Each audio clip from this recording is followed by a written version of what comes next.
Hey guys, I'm Forrester here, and today we're going to take a look at my new Sig P938. Now I say new, but I've actually had this for 5 or 6 months. This is my latest handgun purchase in my quest for the perfect 9mm pocket pistol. Now, how long has it been since you've seen a review of the 938? It was introduced way back in the 2011 SHOT Show, so it's been out there for around 6 years. And it's been on my radar chart that whole time. So you might ask, well, why did it take me so long to buy it?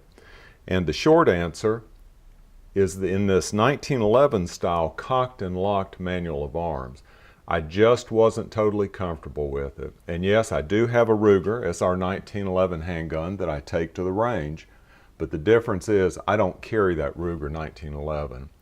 But I have carried this 938 religiously over the past 5 or 6 months, and I'm totally comfortable with it now.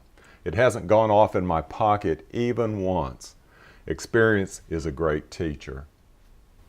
Now, if you followed my channel for a while, you may remember a video from about a year ago when I said that my quest was over for the perfect 9mm pocket pistol, and that was a review of this gun, the Car PM9. Well, I lied. And I'm glad I did, because this Sig 938 is the best one yet. So let's get into it, and you know that I'm going to give you the good, the bad, and the ugly. I paid for this gun, and I'm going to tell you what I think about it. And while I'm talking about money, this isn't a cheap gun. I paid $630 for it, and it's the most expensive pocket pistol that I own. So it should be the best, right? Well, it is. Sig has 14 different variations of the P938. This one is called the Blackwood Micro Compact. It features a natural stainless steel finish on the slide and these two-tone Blackwood grips. Now the grips, I'll give you a close-up of them while I talk about it, but they have both a smooth and a textured section. Let me give you a real close-up. I'd call the color a dark charcoal gray. Now, this isn't the variation of the 938 that I wanted. I really wanted the SAS version, which is designed for concealed carry. But this one became available, so I snapped it up. Let me cover the features this way, what I like best about this handgun and what I like least. And number one, it's just a quality built gun. Now, this is my third Sig, and they all give the same impression. The fit and finish on the gun is absolutely perfect. Now, Sigs aren't the cheapest handguns, but they won't have parts flying off them while you're shooting. And let me bring back the car. Do you remember those sights that flew off the gun while I was shooting at the range one day? Yeah, that won't happen with the Sig, I don't think.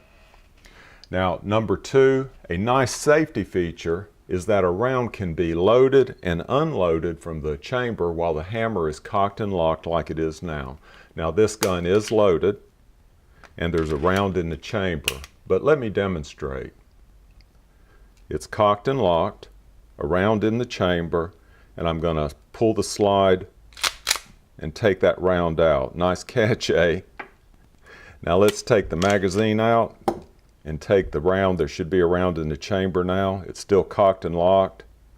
I didn't catch that one quite as well. That's a nice feature, especially when loading the gun. And let me demonstrate that right now.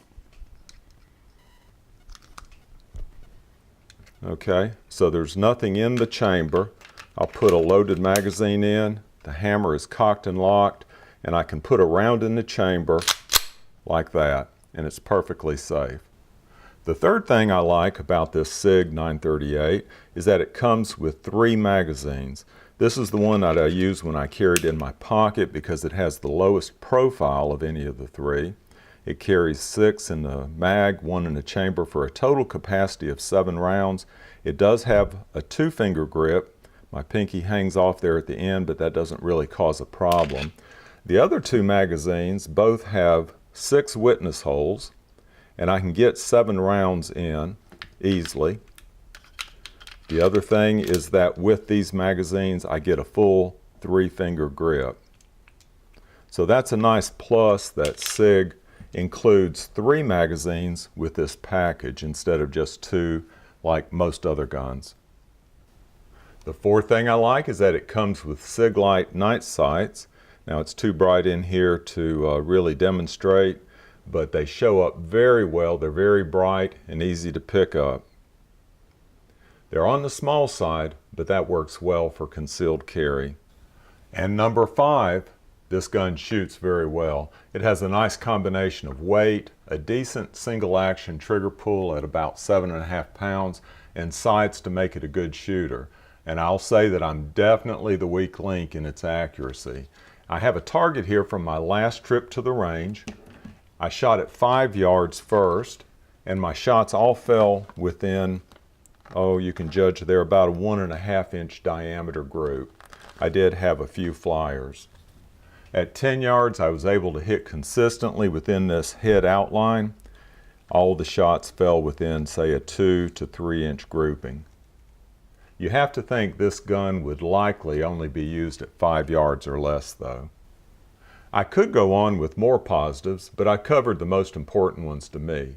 So what are the negatives? Well, number 1, it's the weight of the handgun. Unloaded, it weighs 16 ounces. Loaded, considerably more.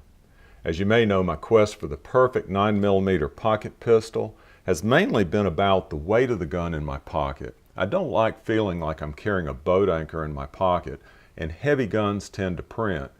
This Sig's no different from others that I own in that regard, but let's talk about printing for a minute.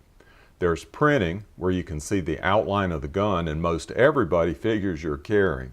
And then there's printing where people know you have something bulky in your pocket, but they may not think much about it. It could be a wallet, a cell phone, or anything else. Well, I'm concerned about both situations, mainly because I don't want to give an officer an excuse to suspect that I'm carrying. Now, you can read whatever you want to read into that statement, but that's just the way it is. I will say that I'm getting more comfortable with carrying the 938 in my pocket, even though it may be obvious to some that I'm carrying. Number 2 is the takedown of this gun. Now, I've seen people demonstrate takedown of the gun and they have absolutely no problem. But that's not me. You have to hold the slide back to where this notch matches up with this slide stop pin, and then reach around at the same time and push out the pin from the other side. Now, I just have a hard time doing that. I was going to demonstrate it on this video, but it would just take too long. I'll save that for another video. And that's it. It's a little on the heavy side, and I don't particularly like the takedown. There's a lot to like about the Sig P938. It feels like a big gun in a very small package. It's, in a way, the Custer of pocket pistols. I call mine Little Big Man. Y'all take care.